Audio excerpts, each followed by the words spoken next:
So art, as your background from artist family and also your discipline of the art and your previous career as an art director has very strong influence in your Mm. work. Yeah, yeah. So in the first place, I went to art school. So in art school, you learn to be an artist.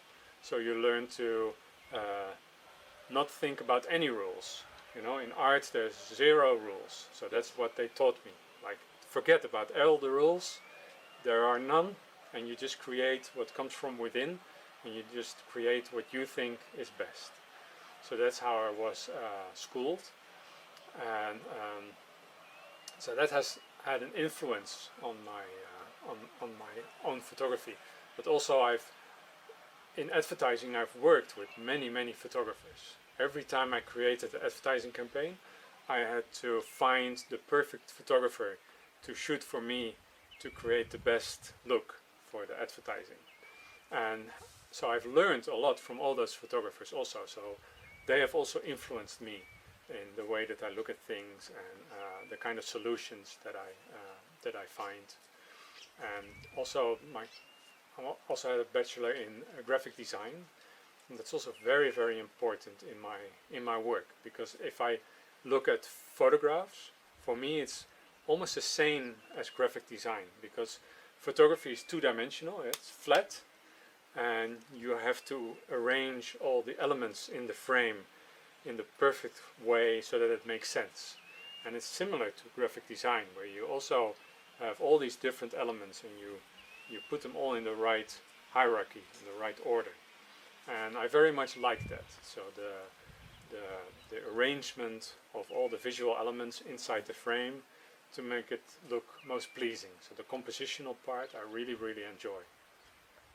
Yes, I think one cannot avoid to notice that how you be very specific and very exquisite in terms of the composition and the use of the lighting. Hmm. It's just phenomenal Thank kind you. of talent.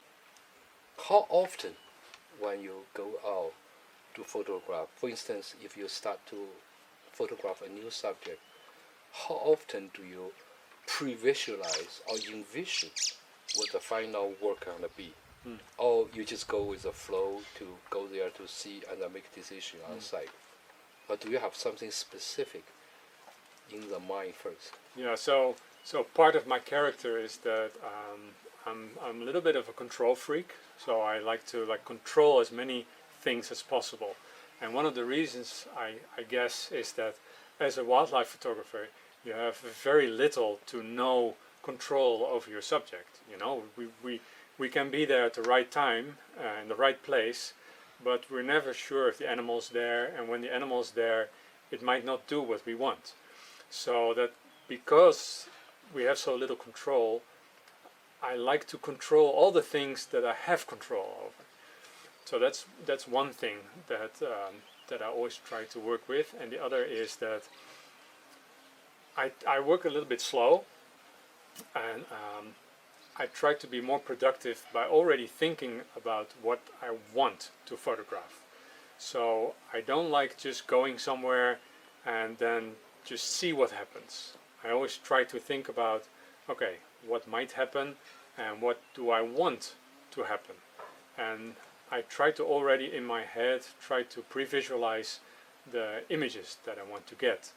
And by doing that, I also know where I need to be exactly to get the look that I want, at what time do I need to be there, what time of year to get the right light and the right weather conditions, and also like for the special techniques, maybe I need to bring special gear. And so everything I try to do at home already, so that when I arrive at the location, I already know what I want to do. I can be very efficient.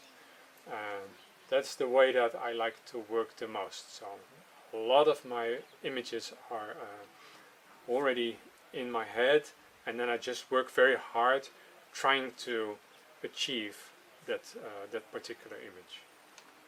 Two of your most well spread images, or two of your most well known images. One is a monkey in the Japanese hot spring doing the Facebook update. Another one is the one who win you the Wildlife Photographer of the Year award, which is the golden snort-nosed monkey in China. Just coincidentally, they both are monkeys, or you have a preference on the primates? Well, let's start by saying that I love a lot of animals. So I have not a very strong preference. However, I really enjoy photographing primates because they have like real facial expressions. So if you look at the monkey, you always have the feeling that you can see how the monkey is feeling, you know, what it is thinking. If a monkey is, if it's angry, you can see it. If a monkey is like inquisitive, you know, you can see it. If it's challenging you, you can see it in the facial expressions, and that's very different from almost all other animals. Like even like a rhino or elephant, you know, you can't see anything in the face. You changing. cannot relate. Yeah, they just look very human. You know, they have the same amount of fingers and the little hands, and they look very much like us. So if you're photographing them, it's so similar. So you always recognize little things. What's the most essential attribute or trait do you think one wildlife photographer should possess? Well, that would probably be just passion for nature, I guess, because if you're not passionate about nature, then you know there's no point in becoming a wildlife photographer. So you just must have a profound love for nature and for our planet and for the animals. And if you have that, then it becomes easier to put in a lot of time, because we know that as wildlife photographers we need to be super patient and we need to have a lot of determination, because very often what we want is not materializing. It's just not happening because we have no control over. So we have to try again and again and again.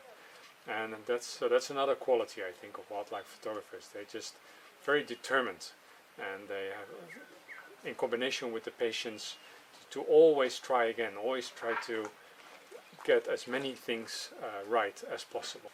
As you know, wildlife photography's threshold has become a professional photographer in terms of maybe not the choice of the career, but the skill level is quite easy. We have all the tools to learn from the workshops, from the internet, Right. especially internet, and there is no species practically that human have not photographed, amateurly or professionally. Yet we are photograph them anyway, year after year, day after day. Last year alone, that's 40 billion image on the internet uploaded. What kind of approach or what compels you to photograph a thing, or when you make a plan to photograph a specific species, what compels you to do that, and how you make your image always standing out of from the thousands, if not millions of the image? So I think that if you're a creative person, you always want to create something that is at least a little bit different. Unique. Yeah. And in our line of work, it's extremely difficult. If you want, at one hand, you want to stay truthful to the scenes that you photograph, so not using excessive filters or manipulation. And at the same time, you want to create something a little bit different, a little bit unique. That's very hard in our line of work. So a lot of time, I think it's almost impossible to create something unique. However, I will always try. So with some species, I've managed to come up with a way, like with the golden snub-nosed monkeys. I spend a lot of time thinking about how can I create something that feels very much like me. And that's something that I like, and that's also different from the image that are already there. In that case, I decided to use like special flash technique to create a specific look, and but that's not always possible. If you're out in, like here in Kenya, and we out in the plains, and you're photographing maybe lions or something, you don't have that that ability.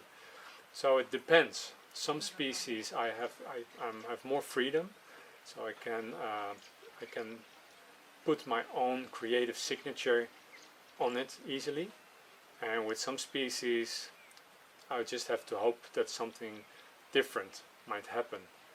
And in the end, it's just a matter of which images do you select as a photographer, because we tend to photograph many photographs, like thousands, sometimes thousands on a day. And in the end, what it's all about is which ones do I pick from those thousands, because another photographer might pick different ones. So I think that's basically how that works. What do you think socially, what kind of responsibility we have as a wildlife photographer or nature photographer? So that's I can give two answers to that. It depends. It depends on the photographer, because if you're a photographer and you purely see the photography as an art form and just for your own satisfaction, then clearly for that person there would be no other objective. But most of us, most wildlife photographers, they have a very deep passion for nature, and they're also concerned about the current state of our planet and all the threats. And most of us realize that we can do something, even if it's little. We can make a difference. And so, to give one example, if we take a photograph and it's beautiful, and it gets shared by millions of people on social media, it can do two things. It can have a very positive effect, because it may remind people that a species is maybe under threat and that it needs our help. But it might also trigger a response from people that they think, let's all go to this place, let's all go and take photographs there. And suddenly that habitat, that ecosystem might get, maybe instead of 10 people per day, it might suddenly get like 1,000 people per day visiting. And this might not be sustainable. So there's many examples of this where one image can completely change one ecosystem because of just too many tourists suddenly go there. So this is something that I am very aware of. So I've stopped, for instance, from just always sharing specific locations on the internet, because I'm just worried that if I do that, that suddenly there will be a huge increase of tourism to this one particular place, and that might not be good. So you have to decide case per case and to see what your influence actually is. In the next part of the interview with Marsel van Oosten. What's your word or advice you can give to those emerging photographers, young photographers? If you keep looking at social media like that, after a while your brain will think, I need to do a little bit, I need to do this. If you want to stand out from all those millions of other photographers, What do you think is your best work? my best work is not necessarily my most popular work.